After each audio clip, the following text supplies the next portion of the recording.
శ్రేయస్ అయ్యర్ కెప్టెన్సీపై ప్రశ్నలు. మళ్ళీ సూర్యకుమార్ యాదవ్ గురించి చర్చ. Hi, welcome to my channel. IPL లో పంజాబ్ జట్టు వరుస విజయాలు సాధిస్తున్న సమయంలో శ్రేయస్ అయ్యర్ కెప్టెన్సీపై భారీ చర్చ జరిగింది. భవిష్యత్తులో టీ20 జట్టుకు శాశ్వత కెప్టెన్ గా అయ్యర్ ను నియమించాలని పలువురు మాజీ క్రికెటర్లు, విశ్లేషకులు అభిప్రాయపడ్డారు. కొన్ని మీడియా సంస్థలు కూడా అయ్యర్ నాయకత్వాన్ని భారీగా ప్రశంసించాయి. అదే సమయంలో సూర్యకుమార్ యాదవ్ వ్యక్తిగతంగా ఆశించిన స్థాయిలో పరుగులు చేయకపోవడంతో సెలెక్టర్లు నాయకత్వంపై కొత్త ఆలోచనలు చేశారు. చివరకు శ్రేయస్ అయ్యర్ కు టీ20 కెప్టెన్సీ బాధ్యతలు అప్పగించారు. కానీ కెప్టెన్ గా బాధ్యతలు చేపట్టిన తర్వాత ఇప్పటి వరకు అయ్యర్ ఆశించిన ఫలితాలు ఇవ్వలేకపోయాడు. అతని కెప్టెన్సీలో టీమిండియా ఆడిన 4 టీ20 మ్యాచ్ల్లో 3 మ్యాచ్ల్లో ఓడిపోయింది. మరో మ్యాచ్ వర్షం కారణంగా రద్దయింది. ముఖ్యంగా ఐర్లాండ్ చేతిలో సిరీస్ కోల్పోవడం భారత అభిమానులకు తీవ్ర నిరాశ కలిగించింది. ఈ పరిస్థితుల్లో మళ్లీ సూర్యకుమార్ యాదవ్ నాయకత్వంపై సోషల్ మీడియాలో చర్చ మొదలైంది. వ్యక్తిగతంగా ఫామ్ లో లేకపోయినా కెప్టెన్ గా సూర్య మాత్రం జట్టును విజయాల బాట పట్టించాడని అభిమానులు గుర్తు చేస్తున్నారు. రోహిత్ శర్మ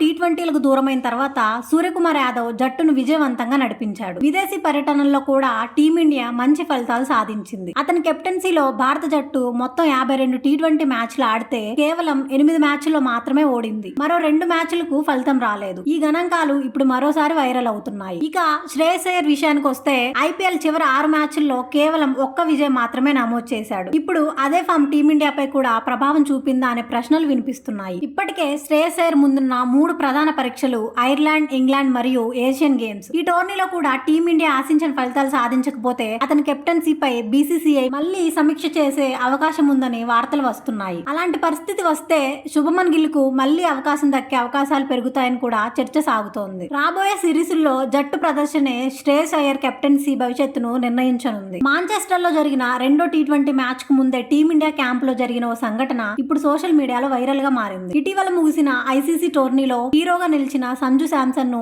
ఇంగ్లాండ్ తో జరిగిన రెండో టీ20లో తుది జట్టులోకి తీసుకోపోవడం అభిమానుల్లో చర్చకు దారితీసింది. మ్యాచ్ ప్రారంభానికి ముందు మైదానంలో సంజు శాంసన్ హెడ్ కోచ్ గౌతమ్ గంభీర్ తో మాట్లాడిన వీడియో సోషల్ మీడియాలో వైరల్ అవుతుంది. వీడియోలో ఇద్దరు సీరియస్ గా చర్చిస్తున్నట్లు కనిపించింది. అనంతరం గంభీర్ సంజు భుజంపై చేయి వేసి అతన్ని హత్తుకోవడం కూడా కనిపించింది. అయితే ఈ సంభాషణలో ఏం మాట్లాడారో అధికారికంగా ఎలాంటి సమాచారం లేదు. కానీ జట్టు ఎంపిక, భవిష్యత్ ప్రణాళికల గురించి గంభీర్ సంజుకు వివరించి ఉండవచ్చని సోషల్ మీడియాలో చర్చ జరుగుతోంది. మరోవైపు ఈ మ్యాచ్ లో అరంగేట్రం చేసిన యువ ఆటగాడు వైభవ్ సూర్యవంశీకి అవకాశం లభించింది. అయితే అతను తన తొలి మ్యాచ్ ఇన్నింగ్స్ లో 10 బంతుల్లో 14 పరుగులు చేసి స్టంపౌట్ గా వెనుతిరిగాడు. ఇక సంజు శాంసన్ విషయానికి వస్తే టీ20 వరల్డ్ కప్ తర్వాత ఆడిన మ్యాచ్ల్లో అతను ఆశించిన స్థాయిలో రాణించలేకపోయాడు. దీంతో జట్టు యాజమాన్యం యువ ఆటగాళ్లకు అవకాశాలు ఇవ్వాలని నిర్ణయించినట్లు తెలుస్తోంది. మరి రాబోయే మ్యాచ్ల్లో సంజు శాంసన్ మళ్లీ జట్టులోకి వస్తాడా, లేక యువ ఆటగాళ్లకే వరుస అవకాశాలు దక్కుతాయా? మీ అభిప్రాయాన్ని కామెంట్స్ లో తెలియజేయండి. ఇలాంటి క్రికెట్ అప్డేట్స్ కోసం మా ఛానల్ తప్పకుండా సబ్స్క్రైబ్ చేయండి.